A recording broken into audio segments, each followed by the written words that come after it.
الغرض تم سے پہلے جتنی امتیں گزری ہیں وہ ساری امتیں جتنی اچھی تھی، جتنی فضیلت والی تھی، جتنی عظمت والی تھی، ان سے زیادہ بہتر تم ہو، ان سے زیادہ فضیلت والے تم ہو، ان سے زیادہ بہترین تم ہو، ان سے زیادہ اچھے تم ہو۔ ہم بڑے پریشان ہو گئے کیونکہ اب جو آدمی آج 14ویں صدی میں قرآن پڑھ رہا ہے، وہ قرآن پڑھنے والے نے جب یہ آیت پڑھا تم سب سے بہترین امت ہو، وہ بیچارہ گناہگار پڑھ رہا ہے، خطاکار پڑھ رہا ہے، سیاہکار یہ آیت پڑھ رہا ہے، وہ غلطیاں کرنے والا یہ آیت پڑھ رہا ہے، شراب پینے والا یہ آیت پڑھ رہا ہے، زنا کرنے والا یہ آیت پڑھ رہا ہے، چوری کرنے والا یہ آیت پڑھ رہا ہے۔ تو بڑے تعجب میں پڑ گیا، اے اللہ میں تو گناہگار ہوں، میں خطاکار ہوں، میں سیاہکار ہوں، مگر میں اللہ میں بہترین کیسے ہو سکتا ہوں؟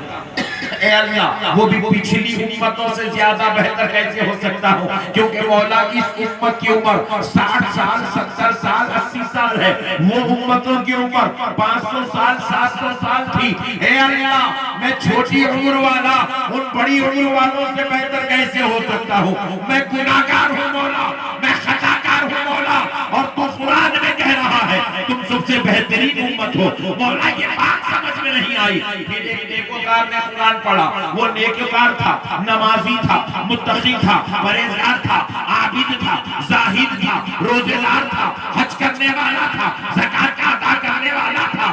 اس نے پڑھا کنتم خیر امۃ، تم سب سے بہترین امت ہو۔ وہ بھی بڑا پریشان ہو گیا، بولے مولا کیا میں نماز پڑھ کے، روزہ رکھ کے، زکوٰۃ دے کے، حج کر کے کیا پچھلی امتوں سے بہتر ہو سکتا ہوں؟ کیا حضرت آدم کی امت سے بہتر کیسے ہو سکتا؟ حضرت موسیٰ کی امت سے بہتر کیسے ہو سکتا؟ حضرت عیسیٰ کی امت سے بہتر کیسے ہو سکتا؟ تو بارگاہ الہی سے جواب آیا، بندے قرآن دیکھ کر تو پڑھ، سمجھ کے تو پڑھ۔ میں آخر کہہ رہا ہوں، میں نے کہا تم خیر امت، تو سب سے بہترین امت ہے۔ کیا ہے؟ امت ہے، کیا ہے؟ اور ذرا جو سے بولو، امت کا مطلب کیا ہے؟ ذرا اس کو سمجھو۔ دیکھو اگر کوئی شخص یہاں بولا یہ میرا بیٹا ہے تو نسبت کس کی طرف ہوئی؟ باپ کی طرف۔ اگر کوئی بولا یہ میرا پوترا ہے، نسبت کس کی طرف ہوئی؟ دادا کی طرف۔ کوئی بولا یہ میرا مرید ہے، نسبت کس کی طرف ہوئی؟ مرشد کی طرف۔ کوئی بولا یہ میرا شاگرد ہے، نسبت کس کی طرف ہوئی؟ استاد کی طرف۔ کوئی کہے یہ بندہ ہے تو نسبت کس کی طرف ہوئی؟ خدا کی طرف۔ اب رب کیا کہہ رہا ہے؟ کنتم خیر امۃ، امت کہہ رہا ہے تو نسبت کس کی طرف ہوئی؟ مصطفیٰ کی طرف۔ تو رب کہہ رہا ہے میرے بندو میں نے تمہیں فضیلت تمہارے نیکیاں دیکھ کے نہیں دی یا گناہ دیکھ کے نہیں دی، تم کو فضیلت مصطفیٰ کی نسبت۔ نعرہ تکبیر، نعرہ تکبیر، نعرہ رسالت، علامہ احمد نقشبندی صاحب قبلہ، نعرہ تکبیر۔ میں نے تم کو یہ فضیلت مصطفیٰ کے وسیلے سے عطا فرمائی ہے۔ نبی کے صدقے میں ہم فضیلت والے ہو گئے۔ ہمارے اعمال تو اب ہو رہے ہیں، ہم تو دنیا میں اب تشریف لائے ہیں، ہم تو 14ویں صدی میں پیدا ہونے والے ہیں، کچھ لوگ 13ویں صدی میں پیدا ہوئے، کچھ 12ویں صدی میں پیدا ہوئے، کچھ 7ویں صدی میں پیدا ہوئے، مگر قرآن تو مصطفیٰ کے زمانے میں نازل ہو رہا ہے۔ اللہ کہہ رہا ہے بندو تم قیامت تک پیدا ہوتے رہو گے، میں تم کو دیکھ کر تمہاری فضیلت کا اعلان نہیں کر رہا ہوں، میں تمہاری وجہ سے تمہاری عظمت کا اعلان نہیں کر رہا ہوں، میں مصطفیٰ کی نسبت کی وجہ سے تمہاری فضیلت کا اعلان کر رہا ہوں۔ پیارے حبیب کے صدقے میں ہم کو فضیلت والا بنا دیا گیا نہیں۔ اور جو بھی نعمت ہمارے پاس ہے یاد رکھو مسلمانوں، یہ نبی کے صدقے میں ملی ہے۔ نماز ہمارے پاس ہے، دینے والا خدا ہے، دلانے والے مصطفیٰ ہے۔ قرآن ہمارے پاس ہے، بھیجنے والا خدا ہے، ہمیں پہنچانے والے مصطفیٰ ہے۔ ارے ہمارے پاس عبادت ہے، کرنا خدا کے لیے ہے مگر کروانے والا مصطفیٰ ہے۔ ہمارے پاس ماں باپ ہے، ماں باپ کا دینے والا خدا، ماں باپ کا احترام سکھانے والا مصطفیٰ۔ ہمارے پاس دولت ہے، دولت کے اسباب بنانے والا خدا۔ حلال اور حرام کی تمیز کرانے والا مصطفیٰ. نبی کے بغیر کچھ بھی نہیں ہے. بولو جی. یہاں دکھ رہا جھارکھنڈ والوں والے خاموش بیٹھے ہوئے گھر گھر کے دیکھ رہے, ٹینشن نہیں کیا؟ کچھ چھٹی امٹی ہونے کا دیکھا. ٹینشن میں تو میں کو رہنا چاہیے, میں لائٹ لے رہا ہوں جان دو بول کے, جلسہ خراب نہیں ہونا بول کے, اور تم لوگ کا ٹینشن ہے. اب مسئلے کو سمجھو پیارے دوستو, مسئلے کو سمجھو پیارے دوستو. اب ہمارے پاس جو نعمتیں ہیں, دینے والا خدا ہے, دلانے والے مصطفیٰ. آج کائنات کا ہر شوہر اپنی بیگم کا حق ادا کر رہا ہے, بیگم کو اچھا اچھا کھانا کھلا رہا ہے, بہترین کپڑے پہنا رہا ہے, اس کی عزت کر رہا ہے, اس کا حق ادا کر رہا ہے, اولاد کے ساتھ حسن سلوک کر رہا ہے, اولاد کی تعلیم و تربیت کر رہا ہے, اولاد کو نیک بنانے کی کوشش میں لگا ہوا ہے, اس کی تقوی کے لیے کوشش کر رہا ہے, اس کو کامیاب بنانے کی کوشش کر رہا ہے. ارے بیوی اور بچوں کا دینے والا خدا ہے, تو ان کا حسن سلوک سکھانے والا. اگر نبی نہیں سکھاتے تو اپن بھی الیہ ملیہ کے جیسے رہتے تھے. نبی کا صدقہ ہے انسان بن گئے ہیں. ہمارے پاس انسانیت کیا ہے؟ ہمارے پاس انسانیت کا نام ہے محمد رسول اللہ.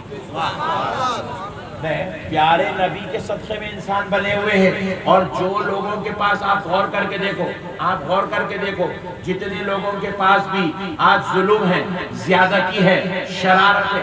کئی لوگ ایسے ننگے پھر رہے ہیں مارکیٹ میں, ننگے پھر رہے ہیں, کپڑے پہننے کی تمیز نہیں ہے, نالائقوں کو ننگے پھر رہے ہیں. ارے میں بلائی نے ننگا کے ہوا, پیسے والا بھی ہے, عقل والا بھی ہے, جسم والا بھی ہے, علم والا بھی ہے, مگر اس کو ننگے میں کپڑے میں فرق نہیں ہے, ننگا پھر رہا کہیں ہو. جب غور کر کے دیکھے تو پتا چلا اس کا سب کچھ تو ہے مگر مصطفیٰ کی تعلیمات نصیب نہیں ہے, نبی کا طریقہ نصیب نہیں ہے, اس لیے ننگا پھر رہا ہے. کئی لوگوں کو آپ دیکھیے مڈرا کرتے پھر رہے ہیں, ڈکیتی کرتے پھر رہے ہیں, ظلم زیادتی کرتے پھر رہے ہیں, شرارت کرتے پھر رہے ہیں, پورے ملک کو پریشان کر کے رکھے ہوئے ہیں. ہم نے پوچھا, اے اللہ یہ کیسی قوم ہے جو جانوروں کا پیشاب پی رہی ہے؟ آپ کی بارگاہ سے آواز آئی, بندو دیکھتے نہیں ہو, ان کے پاس سب کچھ تو ہے مگر پیارے مصطفیٰ کی تعلیم نصیب نہیں. جن کے پاس سے نبی کی تعلیم ختم ہو جاتی ہے, ان میں انسان اور جانوروں میں فرق بھی ختم ہو جاتا. انسانوں اور جانوروں میں فرق ختم ہو جاتا. آج ہم لوگ انسان بنے ہوئے ہیں, ہم جانوروں کا پیشاب نہیں پیتے ہیں, انسانوں کا پیشاب نہیں پیتے ہیں. ہم کائنات کی کسی شے کو اپنا خدا نہیں مانتے ہیں. کیوں نہیں مانتے؟ یہ ہمارے لیے عزت و فضیلت کی بات کیوں بن گئی؟ اس لیے بن گئی کہ یہ تعلیم ہمیں آمنہ کے لال نے عطا فرمایا ہے, رحمت للعالمین نے ہمیں یہ درس سکھایا ہے. سرکار کے صدقے جاؤ. اب اسی لیے تو ہم لوگ آپ بازو والوں کو بولتے رہتے, ارے میاں یہ جو کچھ بھی تیرے پاس نعمت ہے, ٹوپی پہن رہا, داڑھی چھوڑ رہا, کرتا پیجامہ پہن رہا, نماز پڑھ رہا, دین کا کام کر رہا, یہ سارا کا سارا صدقہ پیارے مصطفیٰ کا ہے. نبی کے صدقے میں تیرے کو یہ سب نعمتیں ملی. نبی نہیں ہوتے تو بھی جانوروں کی طرح ہوتا, نبی نہیں ہوتے تو تم بھی اپنی بیویوں کا قتل کرنے والے بنتے, نبی نہیں ہوتے تو اپنی بچیوں کو زندہ دفن کرنے والے ہوتے. یہ نبی کا صدقہ ہے کہ ہمیں دین بھی نصیب ہو رہا ہے, اخلاق بھی نصیب ہو رہے ہیں, کردار بھی نصیب ہو رہا ہے, انسانیت نصیب ہو رہی ہے. تو آؤ اے مسلمانوں, آج یہ بات سوچ کے چلو, آج کے بعد جیئیں گے تو کافروں کے طریقے پر نہیں, مدینے والے مصطفیٰ کے طریقے پر, نبی کے طریقے پر جیئیں گے. نبی کے طریقے پر جینے کا نام ہی انسانیت ہے, اسی کا نام ہی انسانیت ہے, اسی کا نام اخلاق ہے, اسی کا نام کردار ہے. اب آؤ پیارے دوستو, ہم نے اپنے پروردگار سے کہا, اے اللہ پیارے نبی کے وسیلے سے تو نے ہم کو اتنی بڑی عزت, اتنا بڑا مقام عطا کیا کہ تمام امتوں میں ہم کو بہترین امت قرار دے دیا. اے پروردگار ذرا یہ تو بتا میرے مولا,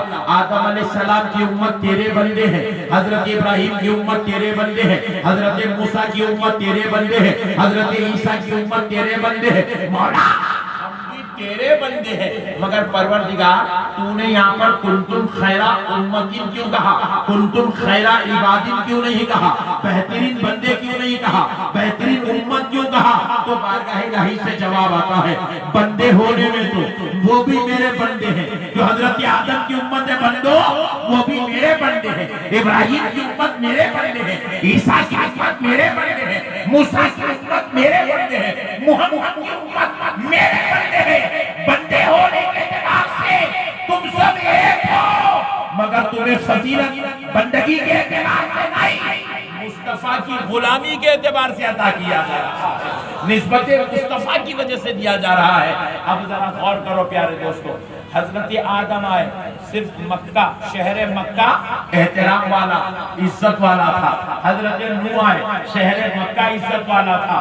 حضرت موسیٰ آئے، شہر مکہ عزت والا تھا۔ حضرت عیسیٰ آئے، صرف شہر مکہ عزت والا تھا۔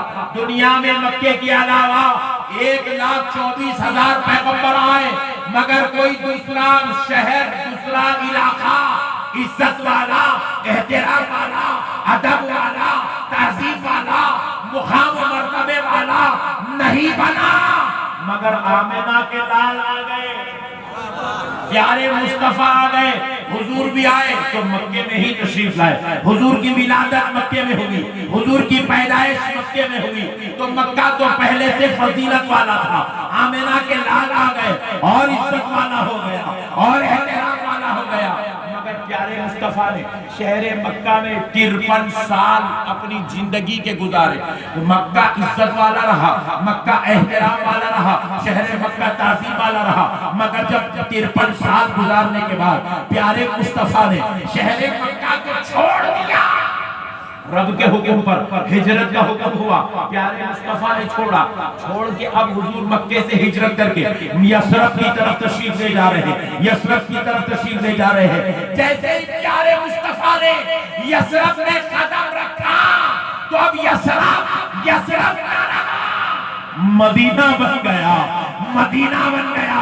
تو اب تک مکہ عزت والا تھا، مصطفیٰ کے قدم کی برکت دیکھیے، مدینہ بھی عزت والا ہو گیا، مدینہ بھی احترام والا ہو گیا، مدینہ بھی حرم کا درجہ پا گیا، مدینہ بھی معزز و محترم ہو گیا، شان و عظمت والا بن گیا۔